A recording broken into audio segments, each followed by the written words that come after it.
নমস্কাৰ বন্ধুসকল। আমাৰ সকলোৰে মনত এটা প্ৰশ্ন যে আমি মৃত্যুৰ পাছত আমি স্বৰ্গলৈ যাম নে নৰকলৈ যাম।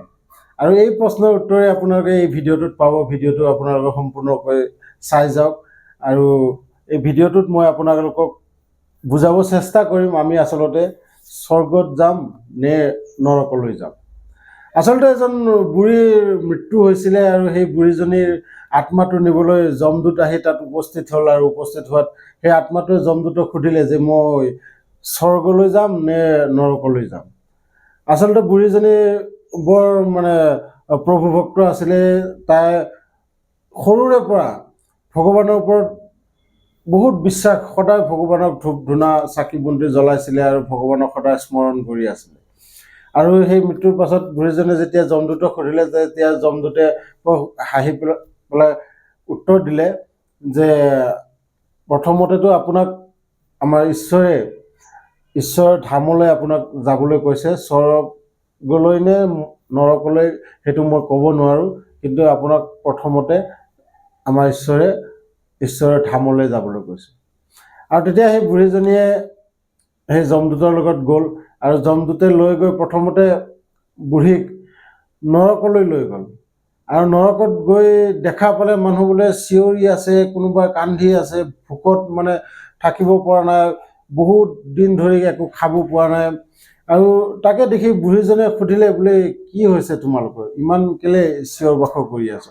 তেতিয়া সেই নৰকত থকা আত্মাবোৰে ক'লে যে আজি 2 বছৰ 3 বছৰ ধৰি আমি একো খাব পৰা নাই, মৃত্যুও নহয়, কি হৈছে ক'ব নোৱাৰোঁ, আমাক খাবলৈ নিদিয়ে, কিন্তু আমাৰ প্ৰাণটোও নিনিয়ে।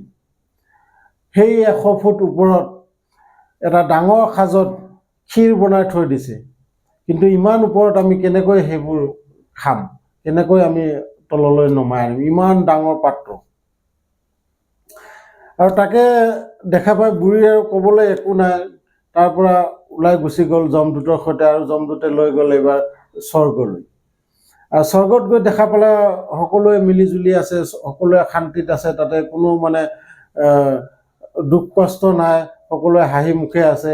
আৰু তেতিয়া গৈ তাতে ছেম একেই পৰিস্থিতি, তাতো এটা ডাঙৰ পাত্ৰত দেখা পাইছোঁ যে 100 ফুট ওপৰত এটা ডাঙৰ পাত্ৰত ক্ষীৰ বনাই থৈ দিছে। আৰু তাকে দেখি বুঢ়ীয়ে আচৰিত হৈ সেই তাত থকা আত্মাবোৰক সুধিলে, বোলে আপোনালোকে কেনেকৈ ইমান ওপৰত থকা সেই খাদ্যখিনি পায় খাবলৈ। তেতিয়া তাত থকা আত্মাবোৰে ক'লে যে একো নাই, ইয়াৰ বহুত চিম্পুল, একো ইয়াত কঠিনতা নাই, আমি সকলোৱে মিলিজুলি থাকোঁ আৰু ইজনে সিজনৰ কান্ধত উঠি গোল হৈ আমি সেই ওপৰলৈ যাওঁ আৰু সকলোৱে পেট ভৰাই খাবলৈ পাওঁ, আৰু সেইবাবে আমাৰ ইয়াত কোনো দুখ কষ্ট নাই। গতিকে বন্ধুসকল, আমাক ঈশ্বৰে সকলোকে একেই ধৰণৰ পৰিস্থিতিত দিয়ে, কিন্তু সেই পৰিস্থিতিৰ লগত কেনেকৈ যুঁজিব লাগে, সেই যুঁজিব পৰা আমাৰ যি মনৰ চিন্তাধাৰা, সেই চিন্তাধাৰাৰ বাবেহে আমি কষ্টত ভুগিব লগা হয়। আৰু কেতিয়াবা সেই পৰিস্থিতিটোৱে কোনোবাই বৰ সাধাৰণভাৱে সেই পৰিস্থিতিৰ পৰা বাহিৰলৈ আহিব পাৰে।